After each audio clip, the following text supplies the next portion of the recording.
Alright, we'll see how this comes out with the glare at the kitchen table. I'll do another video, kind of related to trucking, not really, but as mentioned in a previous CB video, and I'll title this one Geeks Only. So if you're not geeky about radios like I am, just hit stop right now. So this is a little radio I ordered to put in this truck. It is it's labeled as this, a Striker SR447 HPC2.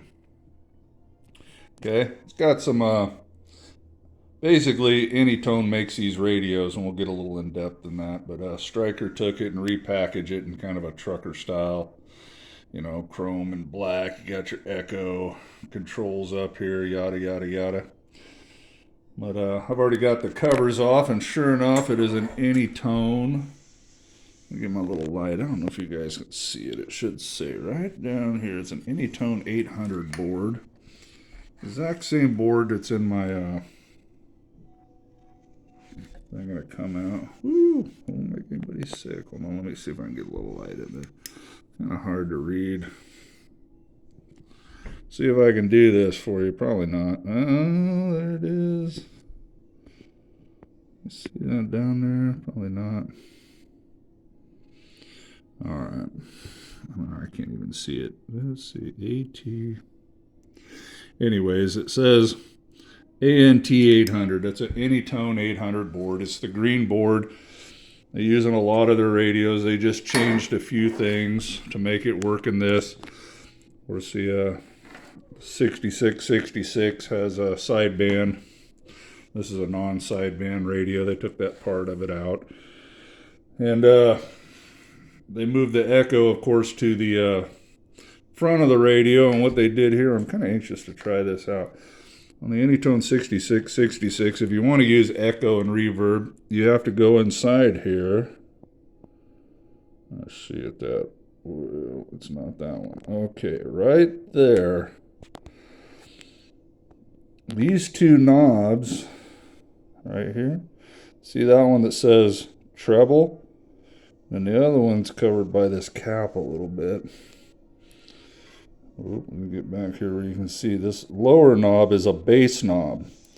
So those would be time and delay for echo on the Anytone 6666. Instead, they've routed them into the receive section. You're supposed to have bass and treble adjustments for your receiver to give it a little more fidelity if you want to adjust that. Make that white noise when your squelch is all the way down, a little less high pitched. I don't know. I'm going to try it. You just got to plug it in, turn it on, hook an antenna up to it. And when you do that, don't be sticking a screwdriver down in there. See all that? You'll arc things. They make a special little tool for it, but just get a toothpick and kind of pound it on the table and kind of flatten it out, and you can get in there. Those knobs are real easy.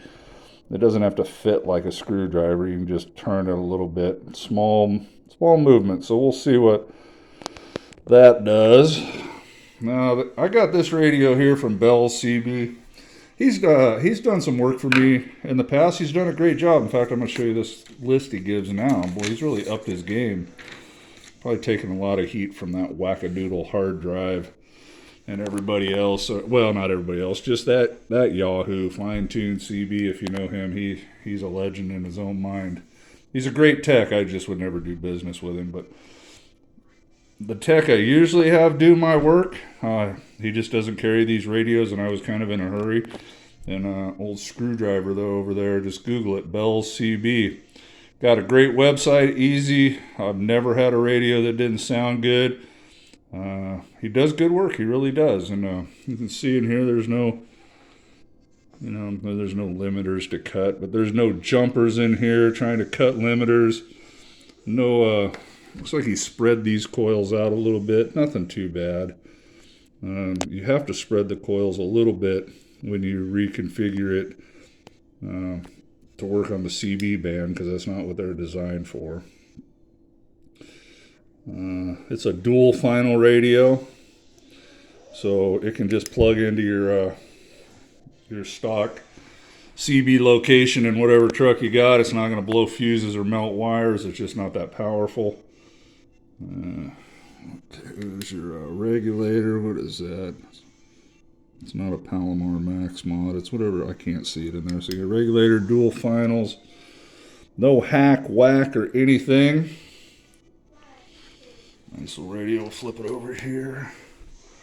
Surface mount technology. Green Anytone board. You can pull my radio off of my car or my truck, the 6666.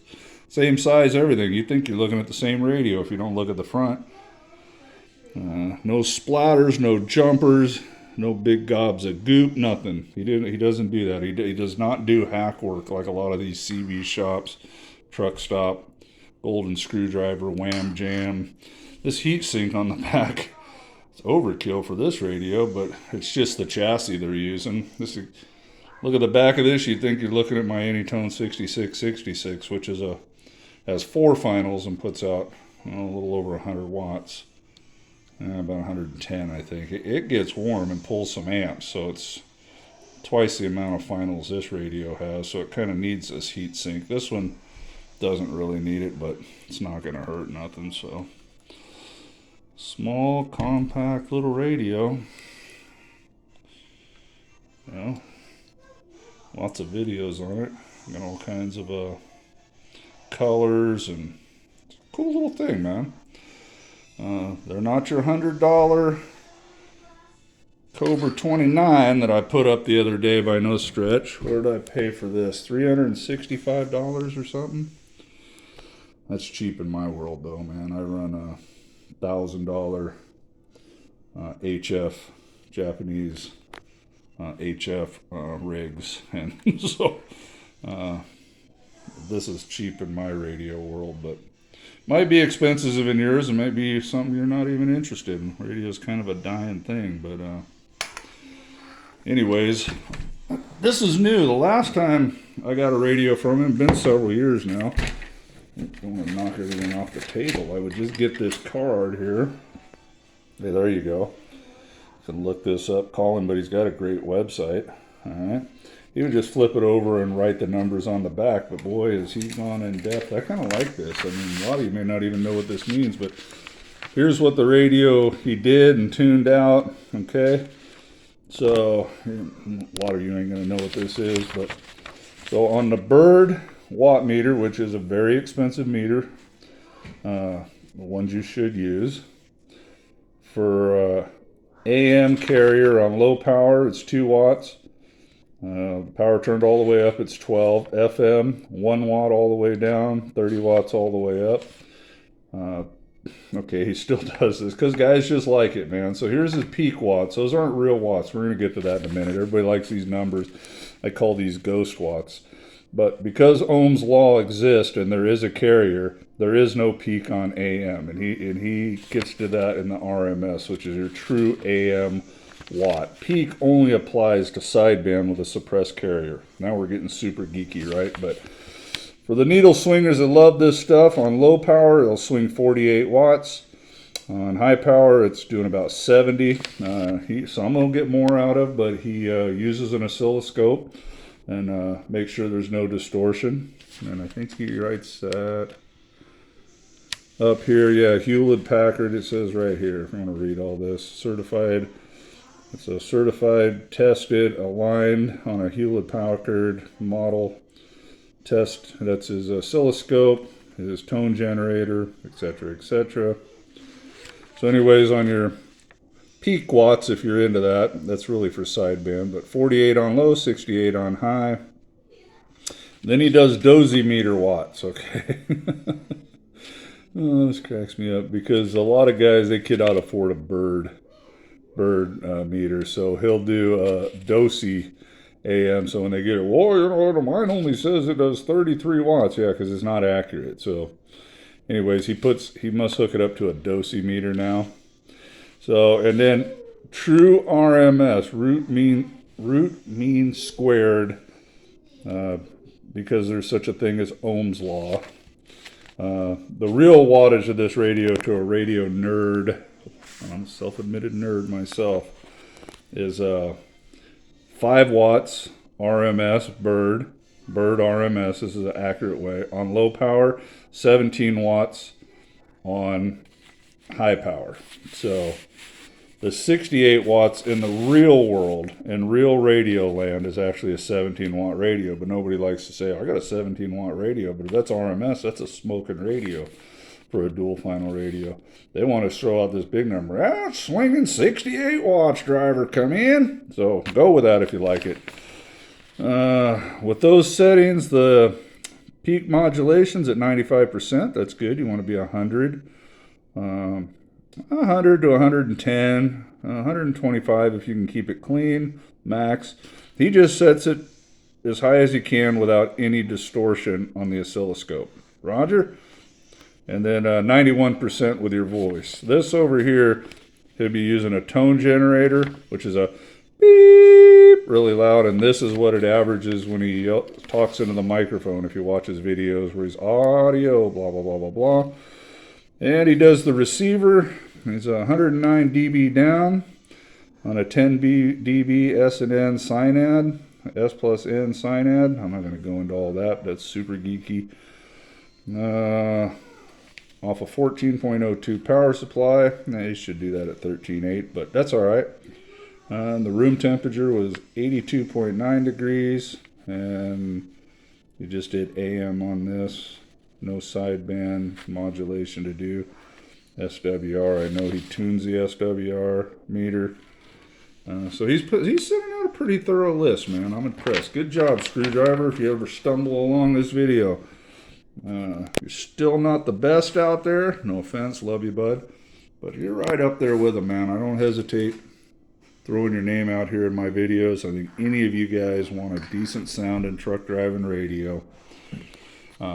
Screwdriver over there at Bell's is not going to do you wrong. Don't let anybody tell you different. He's certainly better than Rooster CB and Walcott and all them wannabe hacks. They're terrible. Don't go to them. Just get a stock radio. Go buy a Cobra 29 and don't touch it. It'll outperform anything you buy from them anyways. All right, 12 minutes of radio geekness. Hopefully I'll put this on my channel. If not, I just wasted 12 minutes, 34 seconds. So, hope somebody enjoyed it. I don't know. I'll send it to my radio geek friends. They'll like it. They want to know what I thought of this radio anyways once I got it. So, all right, guys, you have a great evening. We'll get some more real trucking videos up, but I'm kind of in limbo in between doing a couple things. Oh, man, I had to buy another stinking $169 worth of temporary insurance today because I got to get a VIN check to title my truck in Missouri. Well, and I got to go do a couple other things, so it's all right, but I wasn't planning on that. So, like I said, capital, capital, capital. All these little surprises jump up, so not a bad little trucking radio. I'll put the covers back on before I start messing with it too much. All right, you guys, have a great evening. God bless you.